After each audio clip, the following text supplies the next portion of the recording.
Halo, Assalamualaikum warahmatullahi wabarakatuh.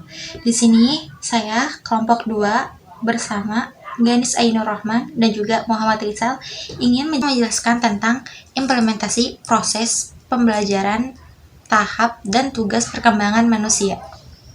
Materi yang pertama yaitu tahapan perkembangan manusia.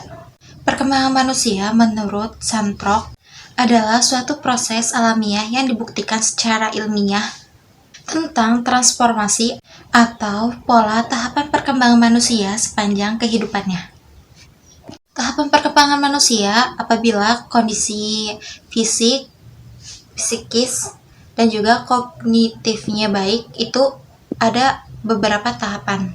Tahapan-tahapan tersebut terbagi menjadi 7. Yang pertama, periode prenatal. Yang kedua, periode bayi atau hingga toddler.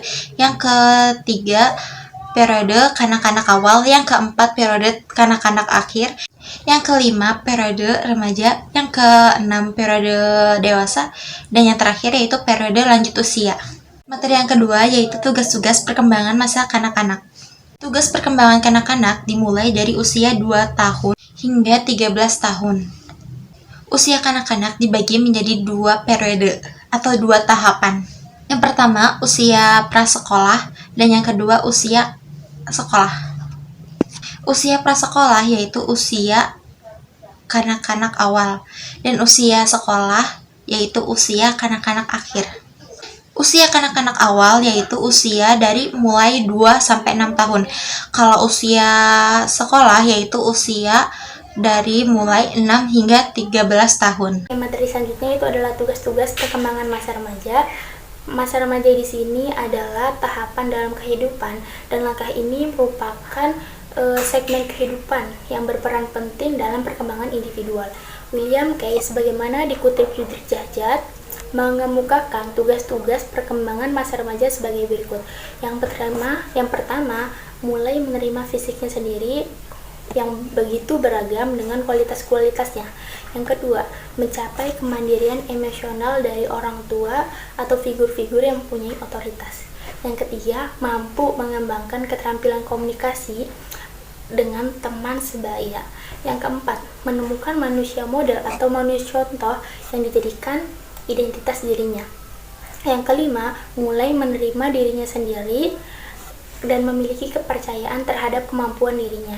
Yang keenam, memperkuat self-control atau kemampuan mengendalikan diri. Yang ketujuh, mampu meninggalkan penyesuaian pada sifat kekanak-kanakan. Dan di sini ada pendapat lain tentang tugas-tugas perkembangan pada masa remaja, tetapi tidak jauh beda maknanya. Ini menurut Hafik Hars yang dikutip oleh Gunarsa. Yang pertama yaitu mampu menerima kenyataan terjadinya perubahan fisik pada dirinya sendiri. Yang kedua, belajar memiliki peranan sosial dengan teman sebaya. Yang ketiga, mencapai kebebasan dari ketergantungan terhadap orang lain atau orang tua. Yang keempat, mengembangkan kecakapan intelektual dan konsep-konsep tentang kehidupan bermasyarakat. Yang kelima, mencari jaminan bahwa suatu saat harus mampu berdiri sendiri. Jadi yang kelima ini lebih mampu membentuk kemandirian, teman-teman. Yang keenam, mempersiapkan diri untuk menentukan suatu pekerjaan yang sesuai. Yang ketujuh, memahami dan mampu bertingkah laku dan bertanggung jawab. Yang kedelapan, memperoleh informasi tentang pernikahan dan mempersiapkan diri untuk berkeluarga. Materi selanjutnya itu adalah tugas-tugas perkembangan pada masa dewasa. Kata dewasa di sini adalah organisme yang telah matang atau fase yang bukan kanak-kanak lagi. Berikut adalah tugas-tugas perkembangan yang harus diselesaikan secara individu. Yang pertama, memilih pasangan hidup. Yang kedua, belajar hidup bersama dengan pasangan hidup. Yang ketiga, memulai hidup berkeluarga. Yang keempat, memelihara dan mendidik anak. Yang kelima, mengelola rumah tangga. Yang keenam, bertanggung jawab sebagai warga masyarakat atau warga negara. Yang ketujuh, menemukan persahabatan dalam kelompok sosial. Kemudian kita lihat secara rinci bahwa tugas perkembangan pada manusia adalah memiliki tanggung jawab sosial dan kenegaraan bagi orang dewasa. Nah, apa saja itu? Dimana yang pertama memiliki tanggung jawab sosial dan kenegaraan sebagai orang dewasa. Kemudian yang kedua, mengembangkan dan memelihara standar kehidupan ekonomi. Yang ketiga, membimbing anak dan remaja menjadi orang yang bertanggung jawab dan berbahagia. 4. Mengembangkan kegiatan-kegiatan waktu tenggang sebagai orang dewasa, hubungan dengan pasangan-pasangan keluarga lainnya sebagai pribadi. Kelima, menerima dan menyesuaikan diri dengan perubahan fisik sebagai orang setengah baya. Yang keenam, menyesuaikan diri dengan kehidupan sebagai orang tua. Kemudian selanjutnya, bagaimana implikasinya dalam pembelajaran? Implikasi tugas perkembangan dan tahapan perkembangan dalam pembelajaran. Yang perlu diketahui pertama yaitu kita harus memahami konsep belajar. Apa itu belajar? Apa itu pembelajaran? Kita bahas di sini bersama-sama. Di mana dikatakan belajar adalah suatu proses aktivitas mental yang dilakukan seseorang untuk memperoleh suatu perubahan tingkah laku yang bersifat positif dan menetap relatif lama melalui latihan atau pengalaman yang menyangkut aspek kepribadian baik secara fisik maupun psikis. Belajar menghasilkan perubahan dalam setiap individu dan perubahan tersebut mempunyai nilai positif baginya. Jadi pembelajaran itu merupakan sebuah proses yang membawa perubahan positif dalam hidup manusia. Kemudian sesuatu dikatakan belajar apabila memenuhi syarat-syarat berikut. Yang pertama, terjadi perubahan dalam kondisi sadar. Ketika seseorang memahami sesuatu, mengalami perubahan tanpa kondisi sadar, itu tidak dikategorikan sebagai belajar. Dan yang kedua, perubahan tersebut mempunyai tujuan.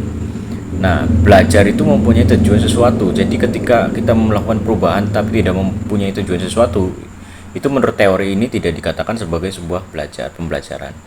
Yang ketiga, perubahan yang terjadi karena latihan dan pengalaman.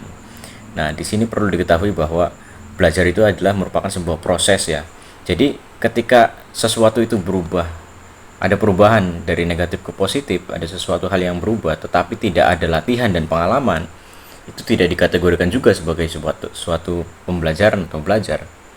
Kemudian yang keempat, berubah menyangkut semua aspek kepribadian.